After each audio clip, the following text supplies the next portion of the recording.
Hi guys, good morning. So, ayan. Mag-isa ako kasi natutulog pa guys yung mag-aama ko. It's only 8:17. Ang galing nilang matulog. Ako kanina mga 7:30 pa ako gising.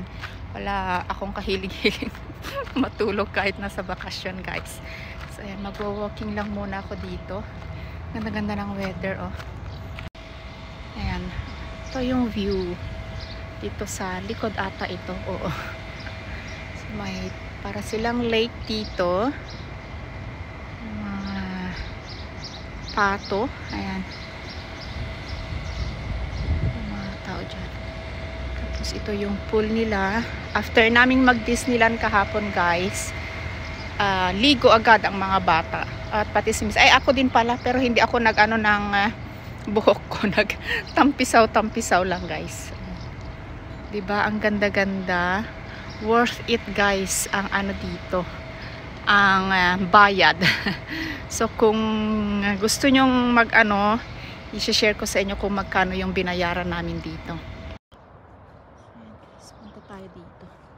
So maganda siya, maganda pang family talaga siya tong Stay City Apart Hotels, as in napakalapit lang niya sa Disneyland.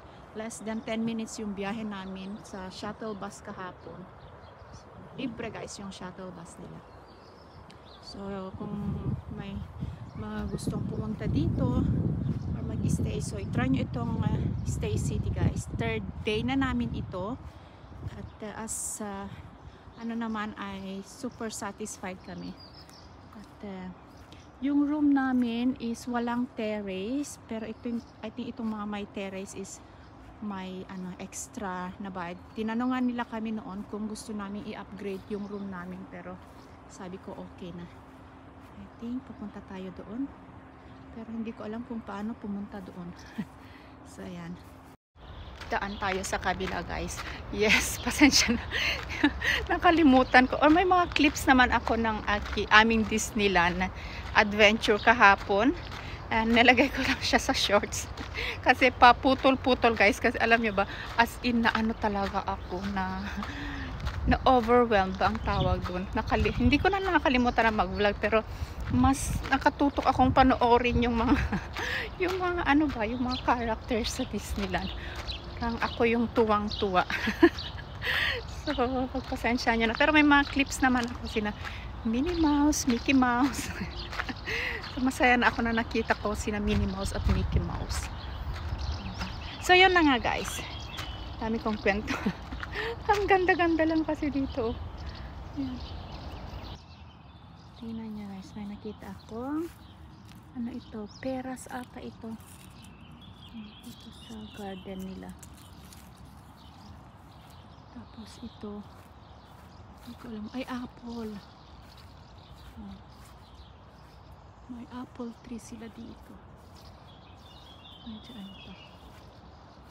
So yan guys, isa-share ko na kung magkano yung binayaran namin. It's magkano ba? Nasa ano siya, 2,200 euros, or kung i-convert namin siya sa ano ba ito, Norwegian kroner, it's nasa around 25,000 kroner. At pag pesos naman, hindi ko lang sure kung ilan yung palitan this time. Nasa ano siguro 139 plus thousand. So medyo ano siya, pero hindi naman siya yung super mahal compare sa ibang hotel. 4 stars siya, as in kumpleto naman, ang ganda at ang daming activities for the kids. Tapos yung pool talaga ang inano namin dito, at saka yung Disneyland, malapit sa Disneyland.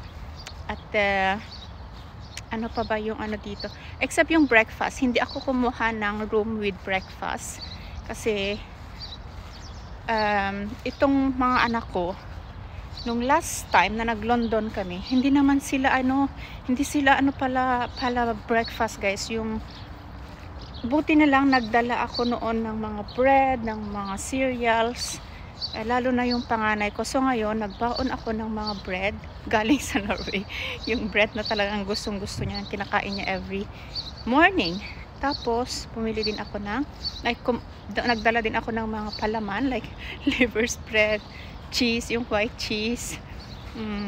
Tapos, bumili din ako ng mga cereals from Norway. So, hindi na, sabi ko kay Mr. na hindi na kami lang naman ni Mr. ang nag-enjoy sa breakfast. Pag buffet breakfast sa hotels. So, yun. So, may malapit naman na bakery dito. At kung gusto naman namin pumunta sa breakfast, siguro gagawin namin siya one morning. Pero guys, ang mahal ng breakfast nila as in. Tapos, nag-dinner din kami dito 2 nights. Yun nga lang. Yun yung medyo yung mahal ang mapagkain. Which is, expected na. Mas mahal pa yung kids menu dito kaysa sa kids menu sa Disneyland. So, yun. So, yun yung medyo ang pagka-pricey ng mga foods. Ayan guys, nandito na ako sa kabilang isla. Kabilang isla talaga. Galing ako doon kanina. Ang ganda-ganda dito. So sa mga may dyan, yung mga nagtitingin-tingin kung saan sila mag-i-stay dito sa parks malapit sa Disneyland. Yung may mga chikitings. Yan, yung mga pag-gets na gustong ma-meet si Mickey at yung Minnie Mouse.